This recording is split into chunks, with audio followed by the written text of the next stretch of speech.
Hey, hello. Just doing a mid-June 2026 update on gardening.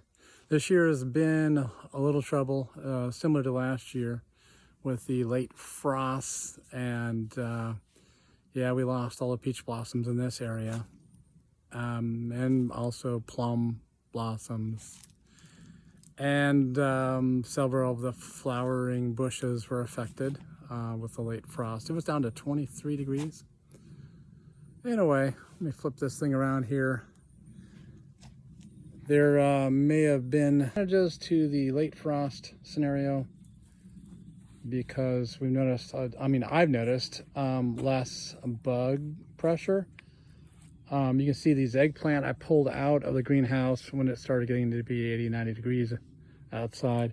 And I put a little 7 on them, and they seem to be doing quite well. And I really just don't see a lot of flea beetles, which this is, late eggplants are a flea beetle food. I did grow potatoes. Hi, kitty meow. Meow, meow. I did grow potatoes over here. Some have died out already and didn't really do so hot. And maybe, I noticed a lot of flea beetle damage on there, and maybe that's what's going on is more potatoes this year, less flea beetles on the eggplant. So very happy about less bug pressure and maybe some more eggplant production this year. So yeah, no peaches, no peach blossoms, just a lot of greenery over here and there. Well, let's start over here. I'm doing this as some herbs. I got Swiss chard, a little bit of seeding going on this year. I definitely want some parsley seeds. So I got like a big leaf and an Italian, regular Italian. Here I'm seeding out for seeds for next year. Can't seem to get enough parsley. And some parsley starts here and there, and obviously some basil. And I'm also going to collect some Swiss chard seeds this year. Seems like the Swiss chard seeds on the second year of growth. I went ahead and planted it's going to be some later tomatoes. So I got a dwarf variety there. I can't remember the name right now. This year I do have licorice. It's the European version, the one I've been taking as a supplement. So I'm happy about that. It seems to be doing pretty good. That is a zone 7, of course, so I'll have to figure out, I think I'm close to zone 7, but might be close to zone 6B. So we'll see how it goes. I do have a Chinese cherry, flowering cherry, that was given to me a year ago. Anyway, I am trying to do more sweet potatoes this year. We'll see how that goes. I have some planted, and that's just like the last bed, and it is, mid-June, so it's we'll see how that goes.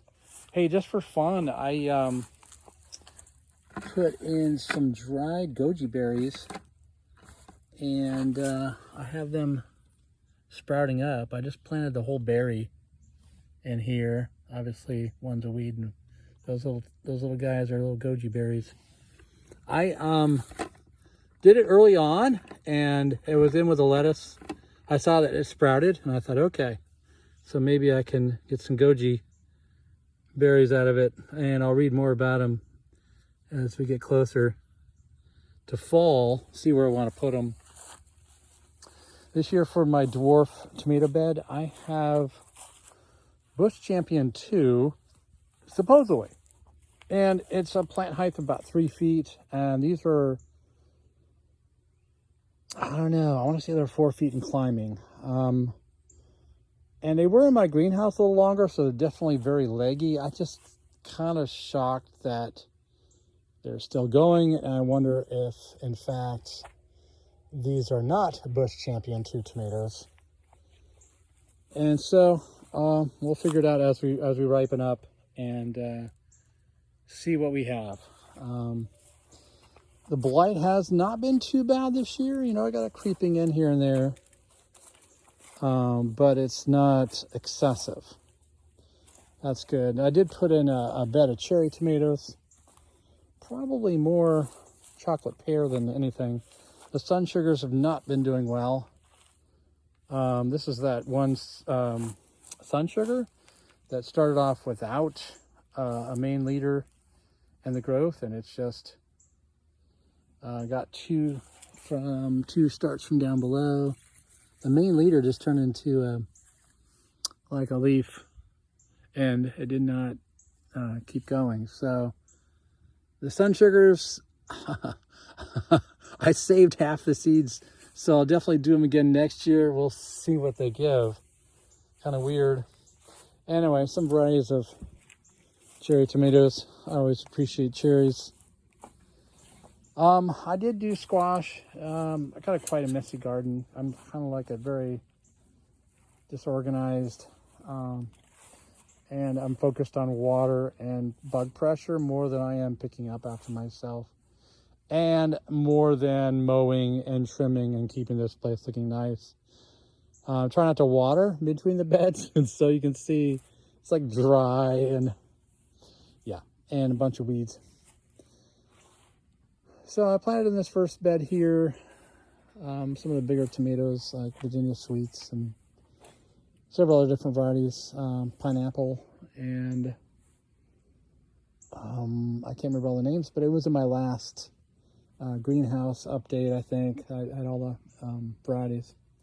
I do have this moonflower peeking in here. It started growing and seeding out in fall, and I think what I have here is moonflower from the growth stem rather than the seeds.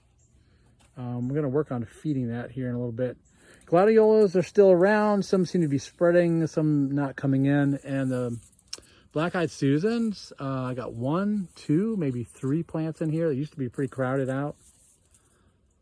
And the, what's that called? It was the lily, the Easter lily in the back corner. Just doesn't appear to be doing anything this year, and I don't know what happened. Seemed like it got hit by the cold or maybe some fertilizer or something, and it didn't really do much this year. And I don't know if it's going to flower. It should have been flowering early on. Still got some Swiss chard in here from last year. Threw some onions in, and I'm working on picking out the garlic. That one needs to be harvested out, but I got them around a lot of my beds. As far as the squash, I'm not seeing a lot of bug pressure this year.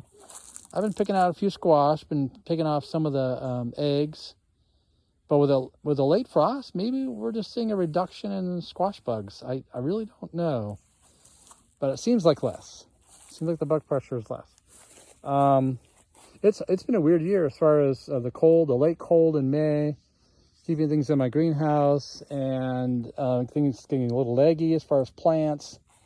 I lost all my cucumbers, and the hot sun, because it got really hot, and then it rained for a whole week, and then yeah, I lost all my my Japanese cucumbers, all that were in the greenhouse. So these are all restarts. I've been starting and trying to get more in here. Had more bug pressure. The slugs, after that week of rain, they were eating up things. And those little, I can't remember the names, so the striped cucumber beetles, black and yellow. Yeah, they've been at it. Strawberries really didn't do great this year. I did cover them over during that frost, that late frost, and I need to read up more on how to actually care for them, because I'm not doing a great job. Well, call me crazy, but I do have more parsley seeds to harvest this year. And maybe I'm going to go into sales or something on parsley seeds. I didn't realize how much these guys really spread out. But yeah, so I got some parsley, got some first year, and of course this from last year. Really maybe overdoing it for letting the seed out like as much as I am.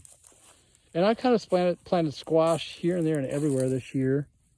This was last year's compost bin and area. I took it out and I planted some more of this supposed Bush Champion 2s here. These are a little shorter, but I don't know. We'll see. I went ahead and put a rhubarb in this year. I managed to find one growing pretty well and popped it in there. As long as it's being watered, it's happy. Might be a mistake to put it so close to this bed. But, yeah, at this point, it's been so dry that maybe this gets 100% sun all day. So, kind of tucked it in here underneath the the squash.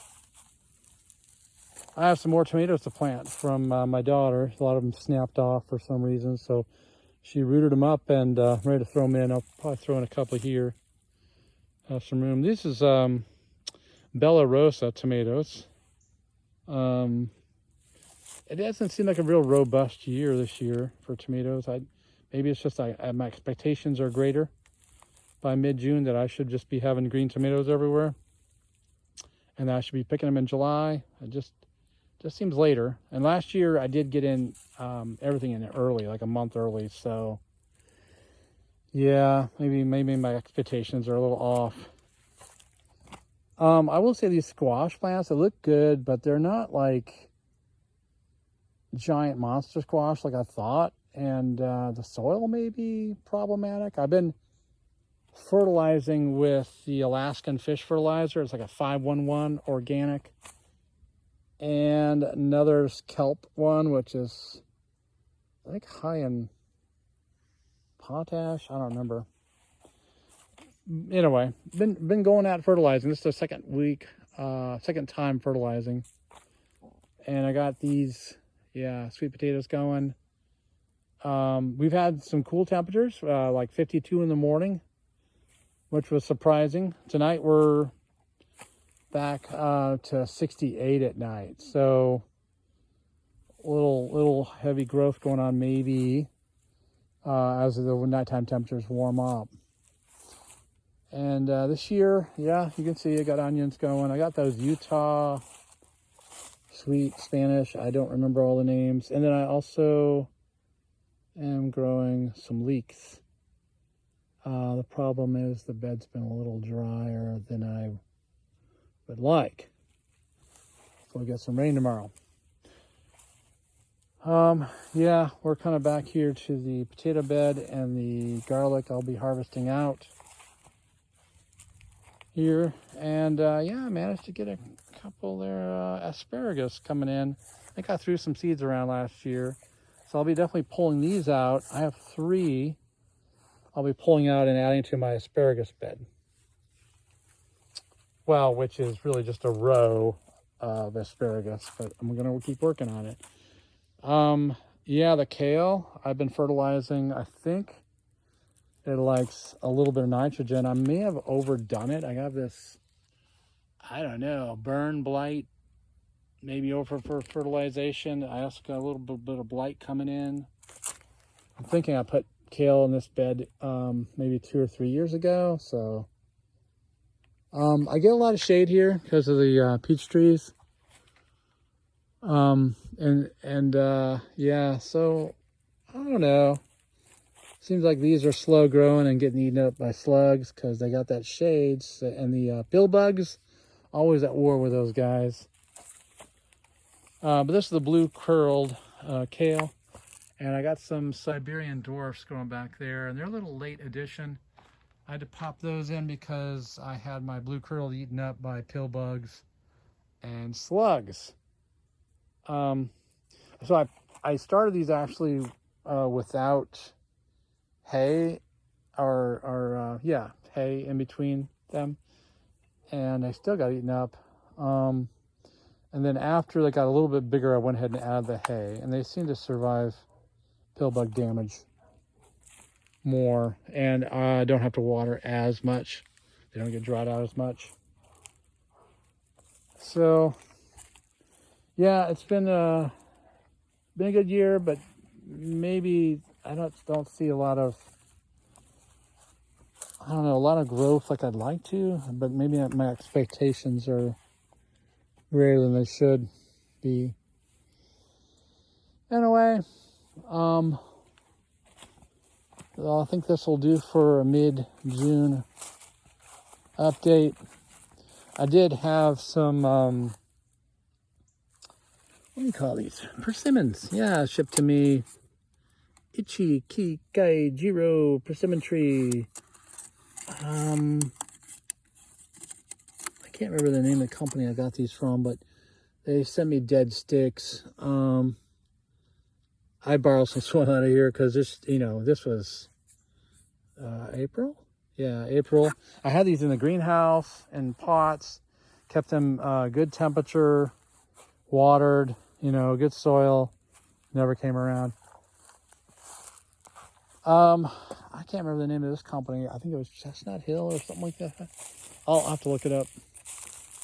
They're out of Florida, and I went ahead and ordered from them. This persimmon plant hasn't been doing much. It's just been sitting here, and so it's lost a couple leaves. It is a grafted.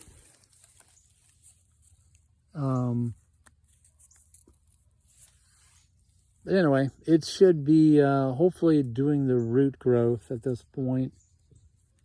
And I hope to see some growth off it this year. Otherwise, I'm a little fearful of next year. Anyway. Yeah, got some squash back here too. I thought I'd throw some everywhere. I'm ready for zucchini this year. Anyway, I'll have to look back at some of my other videos of mid-June and just see the growth. I expected more. I just don't have a lot of green tomatoes. I have a lot of flowers. I have some flower losses. This part of the bed is, 100% sun all day. And as we get closer into here, I get more shade because of that tree there. So I think I get more production. My flowers stay on more because of the afternoon sun, and it provides a little relief and temperature for these flowers to hang on. Anyway, I think I've talked everyone's ear off, and probably no one's gonna ever look at this video, but hey, it's just mainly for me anyway. So I keep a record of things and get to hear my talk when I was younger someday. All right, well, I'm signing off.